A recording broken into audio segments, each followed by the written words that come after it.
What is going on, YouTube? Digital Noob here. Thanks for stopping by. Today we got the community update for Season 2 coming out from Warzone. They just put it out today, January 25th. So let's get into it. All right, here's some quality of life fixes. Crash and stability. We remain dedicated to improving the overall stability and performance of our games, including reduced crashes across all platforms and titles. Expect the Season 2 patch notes to further detail specific bug fixes and changes ahead of February 15th. Hopefully, I really hope they do, because I've had so many critical error crashes. Game freeze up on me. It's just been insane. The BLZBN 000083BF, whatever crash it is, where you just get disconnected from the network. I mean, it's just been insane. With Warzone 2, for crashing. It's just been nuts on PC. I don't know how console's been, but for PC, it's just bad. Audio global. Data suggests that some PC players may be experiencing audio issues due to discrepancies in the number of channels they are outputting. We've added an option to force PC to stereo output. Please be sure to check Windows and in-game audio settings are set correctly in accordance with your listening environment. That's cool. Investigation into player reports regarding audio led us to identifying a previously known issue impacting occlusion across the game. Audio occlusion is a filter that is applied based on the type of material that an object or structure is composed of. Like metal, sounds will come off of a different brick, whatnot. Something sponge it up a little bit more. Sometimes it'll echo a little bit more. Primarily based on its thickness and how it blocks the full frequency of the sound. Only large structure objects should apply the filter. But we found some small items like a stapler or a pile of rags on the ground that were causing the filter to turn on when it shouldn't have.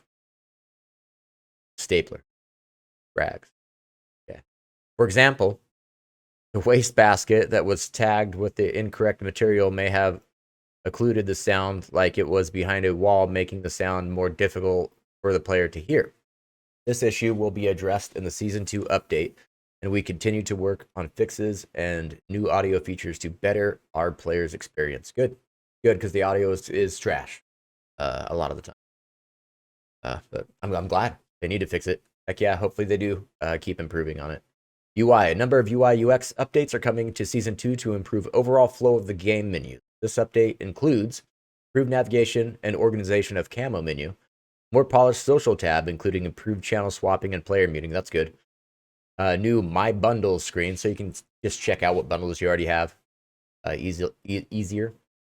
Quick equip items from Battle Pass, My Bundles, and the store. So, you buy something or you unlock it on your Battle Pass, you don't have to go find it. Just put it on right from there. That'll, little quality of life, quick quality of life thing. Reticle previews in store and Gunsmith. That's amazing, especially in the store. Because some reticles, you're only going to be able to get out of the store. So that'll be cool to actually be able to see them and check them out. Not just see a picture of them. Improved clarity of attachments, blocking logic and Gunsmith. That's cool. So that'll be like, if you put on this barrel, it'll be more clear that you can't put on that suppressor. Or if you put on this stock, you can't have this rear grip. It's gonna distinguish that better. And many more bug fixes. Yeah, there's a lot of them.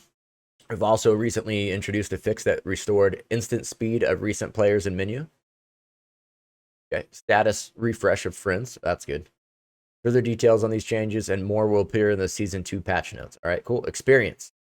Improved after-action report with audio. Right on. Good. Play again feature in Battle Royale. That's going to be so nice. It just sucks always having to go back to the lobby to rejoin and find another game. Bug fixes for inconsistency between challenges. Little misspell there. Battle Pass and weapon progression. Good. Weapon balance. Weapon balance is something we're always analyzing, and we'll be balancing weapons for Season 2. Just like any other season or mid-season update. Details on weapon balancing can be found in the upcoming Season 2 launch patch notes. We're excited to discuss some changes to armor below that will make for some consistent engagement in Warzone 2. Battle Royale. The Gulag. 1v1 Gulag will be returning with the launch of Season 2. With this change, players will see the return of original Warzone overtime mechanic. The domination-style flag control point in place of the jailer. So the flag in the center of the map. Homer Jailer, 1v1, flag in the center of the map. In order to bring this change online sooner, we have edited the existing Season 1 Gulag for better 1v1 combat, but are actively working on a dedicated 1v1 map for future seasons. Cool, so they're going to be making a new map too for at least Season 3, maybe Season 4. Who knows, maybe they'll get it out in mid-season update. We've also made some logistic changes to the Gulag experience. Ground loot has been revisited, as well as the loadouts that players will spawn in with. We've updated the pool to include assault rifles, submachine guns, and light machine guns. That's amazing. That's so good. As primary weapons as the circles progress. That means, you get your kill, you're going to be coming back with one of those rifles. So, hell yeah, it's better than coming back with a pistol. Shotguns have been removed from the rotation, while handguns will remain available as a secondary weapon. Good. A+. That's a win. That's a W. For those leaving the arena victorious, the Gulag will grant a larger cash reward to players. This change to cash will allow redeploying players to get back on their feet a bit faster. So that's cool. You win your Gulag, not only will you have an assault rifle, submachine gun, or LMG, but you'll also come back with a little bit extra money. So hell yeah. Heck yeah. Getting out there quick, man.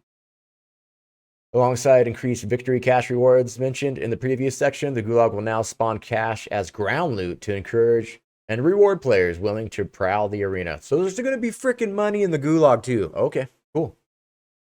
Right on. Cash economy. And in addition to the cash changes to the Gulag outlined above, we are balancing the Battle Royale economy with a slight reduction to cash rewards for completing contracts. Additionally, we are increasing the lowest value of cash piles from the ground loot to 800 and from cash registers to 500. Previously 100. Never should have been 100. It never should have been 100. Me, my buddy, the Oregon guy, Kenny G, a whole bunch of us always said that it never should have been $100. It was way too low. In addition to this, cash can be required via ground loot, containers, and white stronghold supply boxes throughout Al Mazrah, but can no longer be found in basic and legendary supply boxes. This redistribution should make for quicker, more consistent gameplay in the pursuit of resources. All right. Loot and inventory. As announced last week, we're shifting away from loot windows menus to floating loot that will now drop out of all containers in the world, similar to loot from supply boxes. This change is intended to improve the pace of gameplay by minimizing time spent navigating the UI and getting players back in the action faster. We're excited to see the new backpack system give players the agency to customize their inventory for a desired playstyle or role within a squad. In our continued effort to balance engagements, medium/large backpacks will no longer be available, and eliminated players will drop loot onto the ground rather than loot-filled backpack. Every player will have the same backpack throughout, so everybody will just have the small standard one, it sounds like, throughout the entire game, which will subsequently reduce the impact of stacking medical supplies, equipment, and kill streaks. So you're not going to be able to run around with like 10 UAVs or 10 self-revives or whatever, We will continue to look for feedback and provide updates and streamline the looting experience for everyone. Loadouts. This is going to be a good one, I hope. Loadouts have always been a core part of Warzone's Battle Royale and something we pay close attention to. The changes players have seen with the launch of Warzone 2.0 and since then have ultimately been in pursuit of the most fulfilling experience for the individual and the team, while keeping things challenging. As such, we're making further changes to how players acquire part of their entirety of their loadouts. Season 2 will introduce customizable perk packages. That's going to be interesting. A W and interesting. This feature will launch with a slightly reduced pool of available perks. So maybe we won't have Ghost and Bird's Eye, or maybe they'll just, it's going to be something like that. They're going to try and make it so it's not so overpowered. The perk packages, this feature will launch with a slightly reduced pool of available perks, which we may slowly reintroduce over time. We want to navigate this particular feature as carefully as possible, ensuring that all available perks provide ample utility and remain viable and balanced options.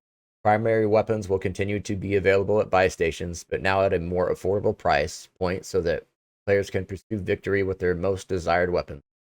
We also remain happy with the introduction of loadout drop markers.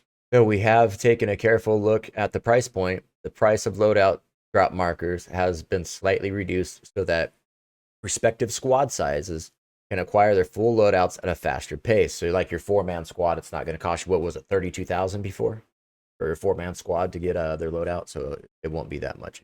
In addition, on extremely rare occasions, players may find one while looting throughout Al Mazrah. A second loadout drop public event has been added, which means the drops will now happen on the first and fifth circles of each match. So they went back to the original way, first and fifth circles, and this could happen also in Warzone 1, but it was super, super rare. I think I only found like 2. I know my buddy Oregon guy found a couple. I don't know if anybody else did. Kenny G might have. But I know I've only found like 2. So that was super rare before too, but that'd be cool. Additional changes. 3-plate vests. We've continuously evaluated the pace of combat engagements and have decided to make a change. All players will now start with a 3-plate vest, so no more RNG when it comes to finding one. Of course, there's times when I'd find like 6 in a row, so it wasn't too hard. Varying sizes of vests will no longer exist in Battle Royale. This standardization will bring a more reliable feel to each engagement from the get-go. We'll continue looking at data about optimizing downtime and improving the ability to recover from a prior engagement. Movement. We have made an important tweak to movement that should yield better outcomes for players in combat. Starting with Season 2, players will be able to bust through doors while plating. Good. The way they would if they were sprinting. This change includes a slight increase to movement speed while plating to enable players to get to cover faster in moments of need. Good. Good. Yeah, not a sprint while you're plating, but a nice, a faster paced jog. You know what I mean? Because before it was almost a walk. Buy stations. In order to make buy stations and their goods easier to access, we've revamped our approach. Spawn locations have been added, adjusted. Spawns will be static across the map, and loadout drop markers have unlimited stock at all stations. As always, we will continue to monitor the global balance of our economy and availability of resources as we move forward. Strongholds.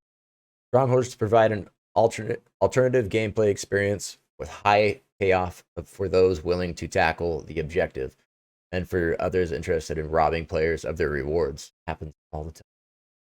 We are committed to providing a balanced engagement for players who choose to enter Strongholds. Season 2 will bring changes to the rewards players receive from Strongholds and Black Site completion, as well as additional adjustments to AI combatant. All right, looking ahead, they said these are some of the changes coming in Season 2, and we have plenty of new content to share ahead of launch. Expect more information on the brand and new small map coming to Warzone 2 next week, including the return of Resurgence. The full Season 2 announcement blog will be released on February 8th, with upcoming posts from studios, including the full Season 2 patch notes, as well as blogs from Call of Duty staff, all set to drop before launch. We appreciate our dedicated and passionate Call of Duty community for the continued feedback and support. Stay frosty. Alrighty, guys. Like always, if you liked the video, don't forget to like and subscribe. I'll see you in the next one. Take it easy.